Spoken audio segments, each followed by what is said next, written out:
that kind of leaves us with one team left, and The most controversial, I would say. in my yeah, the most controversial. So So let's make this up. Let's mix this up. Before we go over the picks, what is your grade for the Packers? on the draft class or the draft, like the draft, because What's to the me they difference? failed the draft. I when you have rumors come out like that, I said this in our post draft reactions, but to me they lost the draft because as soon as rumors of a guy like Aaron Rodgers wants to leave your franchise, now there were rumors that Devontae Adams wanted to leave your franchise, Well, and so so we talked about that. I remember we talked about that off air. Those were all. There were no sources from that from Adam Schefter. That was all. there was no direct source saying that Aaron Rodgers wanted to leave. Like there was nobody that said like Aaron Rodgers just told me that he like requested a trade from the Green Bay Packers. Okay. Well, There were people saying that Aaron Rodgers was unhappy, multiple people saying that, and then there were people saying that Green Bay was fielding trade offers for him, and then there were also other people that came out and said that Green Bay was trying to trade him. okay. But So, all of that stuff was reported by Adam Schefter. mhm, All of which he had no physical sources or actual sources of people saying that, but mhm, in all speculation. So is that Aaron Rodgers and the Green Bay Packers' fault, or Adam Schefter putting all the spotlight on Green Bay? Because all of day two and yeah, day three was, I mean, they were showing the picks on the side, but whenever they could, ESPN and the NFL was talking about Aaron Rodgers the entire time. And so mhm, I'm not saying that there's not any like friction or anything like that. And I think there's even been new reports today. It's May 25th. I think new reports today of Aaron Rodgers coming out where it's not about. I think it was. I think he said it's more about um, team the philosophy, yes, philosophy. I want to say culture, yeah, but I feel like that wasn't the right word. But the team philosophy, not the pick over Jordan Love. And but that all being said, though, all those sources and any drama that came out on draft day, I feel like is not Aaron Rodgers' fault. It doesn't. It feels like there was no actual source. I feel like we've seen when reports like that have come out, there mhm, is a team official that comes out and say these are true. No one has ever said that. No one's said yeah, that. yeah, and So. that for me, I mean, to me, even if it's hearsay, it still hurts the Packers a lot. Oh, yeah. Well, we were Yeah, talking about it the day of. I yeah. I remember. So, But for me, I think they had a good, like a decent draft class. I just don't think anything that they did, unless they took a wide receiver in the first round, which I think we'll get to here in a second, mhm. like could have really overshadowed it. And right now, it sounds like Aaron Rodgers is about to hold out of training camp. So, Well, I would say that. I mean, that's on Aaron Rodgers. If he does, I think that the Packers will win the division. They were a couple minutes away from going to the Super Bowl, and they easily could have beat the Packers if they had a better fourth quarter in the NFC Championship. I They're mean the not. Buccaneers, Yeah. Who did I say? the Packers, Oh yeah. the The Packers did beat the Packers. Packers, absolutely. So I was correct. They could have beat the Buccaneers and Tom Brady if they had a better fourth quarter. There were multiple interceptions thrown by Tom Brady and the Buccaneers in the second half. There were opportunities. Hmm. Also, an absolute blown miss coverage to end the first half. An absolute no nothing. Like no reason that the Buccaneers should have scored that 50-yard touchdown to go into halftime. Hmm. I believe that was to Scotty Miller, right? Yeah, yeah. I So, mean, like there were mistakes all across the board, and they're in arguably the best division in the NFL. Well, sorry, the best division for the Packers. They're in the weakest division overall. I yeah. mean, I could easily see them winning five. Uh, yeah, I could easily see them winning five divisional games over the next season. I would say, and Hmm. potentially even the next season if Aaron Rodgers is still there. And now you also have guys like, and we're going to talk about this in a later episode, but Julio Jones on the trade market as well was something that has been on the trade market for a long time. That's an easy first round. If Aaron Rodgers doesn't like how they draft in the first round, then convince the Packers to trade a first round pick for Julio Jones, and then that whole Yeah. offense then is absolutely changed. And all Aaron Rodgers wants is 2 or 3 more years of the next, of the Packers' excellence, really. Yeah, So, yeah. But then but on the flip side, I think the Packers are trying to look beyond Aaron Rodgers and be like, we need to draft people to not only make us good now, but prepare for after. And I think Aaron Rodgers is being slightly selfish in the fact that yeah, he's like, I don't care about that. I want to win now. And yeah, so, for me, I think if you're the Packers organization, I think you have to do I don't want to say what he wants because I don't want to give the power to the player in this situation, but I think there is a level of respect you have to give to veteran guys that have been in your system for 16 years. yeah. So, Yeah. I think I saw a stat. No Green Bay quarterback has played for 17 seasons. Aaron Rodgers, Bart Starr, and Brett Favre played for 16 seasons. yeah. Packers. And so for me, I'll delve into the picks here in a second, but they have not put the best offensive weapons around him. Granted, Devontae Adams is one of the best, if not the best receiver in the league at the moment. Yeah. But like beyond him, you have, I mean, table scraps from like the Philadelphia Eagles and Alan Lazard, or draft busts and Equanimous St. Brown and who's the other guy? Marquez Valdez Scantling. So for me, I like while they've tried, they've failed, and one of the guys I think they could have drafted in the first round that would have been a great compliment to Devontae Adams was Elijah Moore, who ended up going Yeah. 33rd or 34th overall to the Jets. So hmm for me, I think that was a missed opportunity. And while Eric Stokes is a very good corner, I I really truly think they could have gotten a similar corner later on in the draft. And so, Yeah.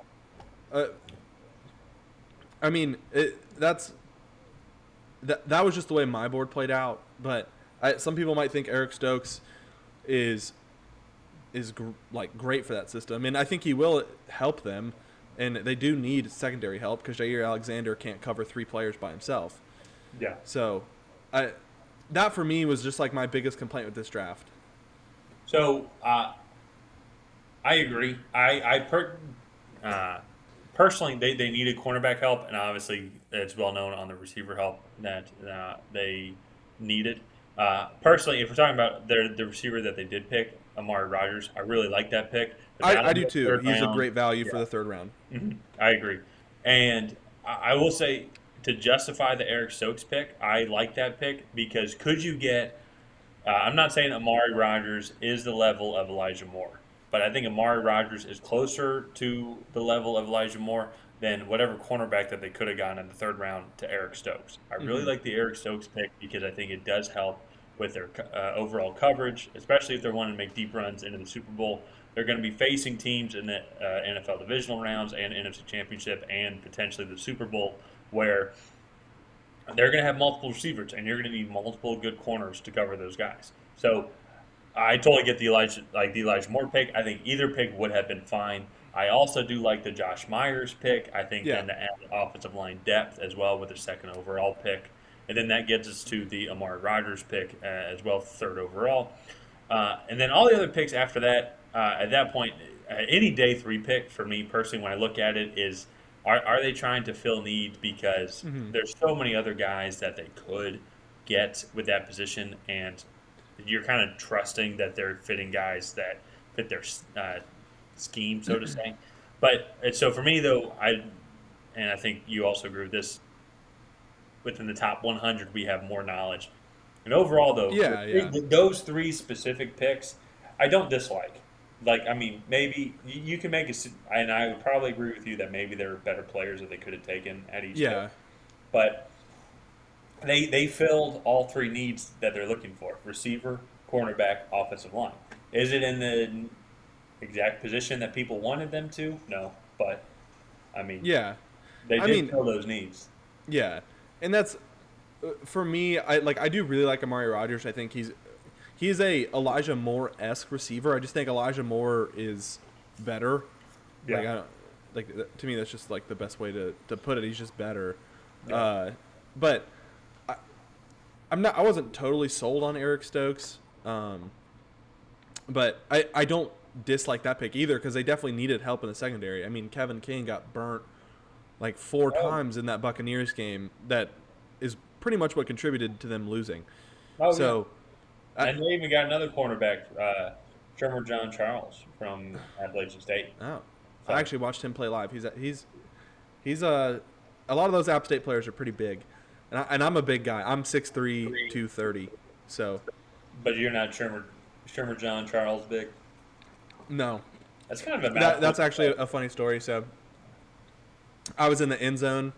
I was at I went to Georgia Southern, and we were playing App State, and I was in the end zone with some of my friends. And App State ran in a touchdown, and their whole offensive line comes up to us, and like we were talking smack, you know. We were in the part of the stadium you could drink beer, and so some alcohol was fun. We were talking smack, and then, when they're 15 yards away, you can yell at them, but then when the entire offensive line comes and is like in your face with you and your friends, you're like, yes, good job, high five, like yeah.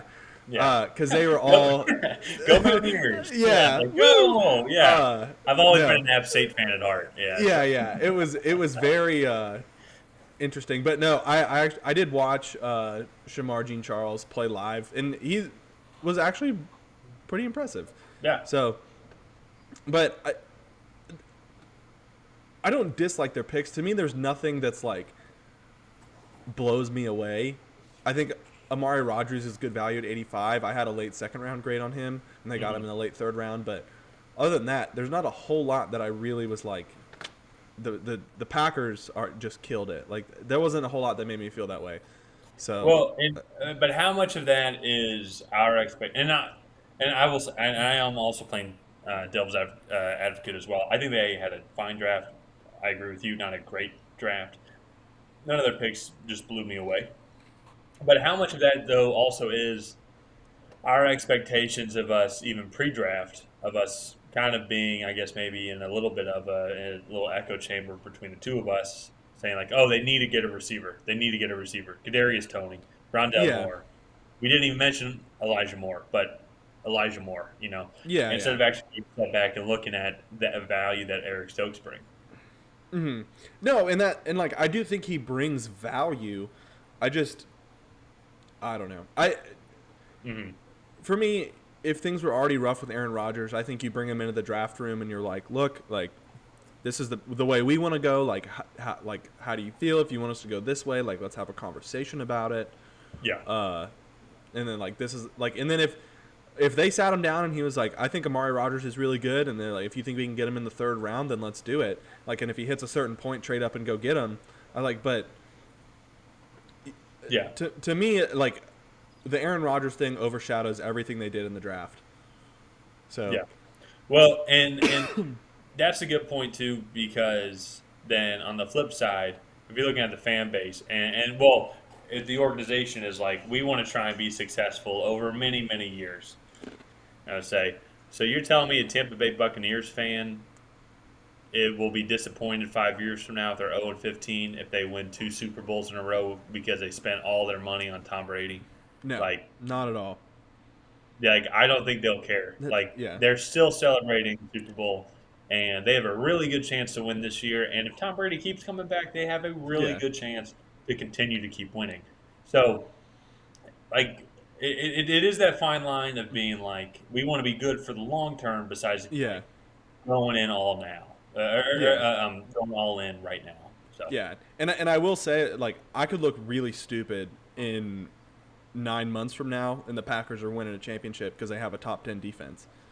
Like, but that's we run that risk with every episode. Well, I mean, true, but to me, the Packers more than any other team, like, I think that they drafted, like, they needed a corner. They really needed a guy that was a number 2 to Jair Alexander. Yeah.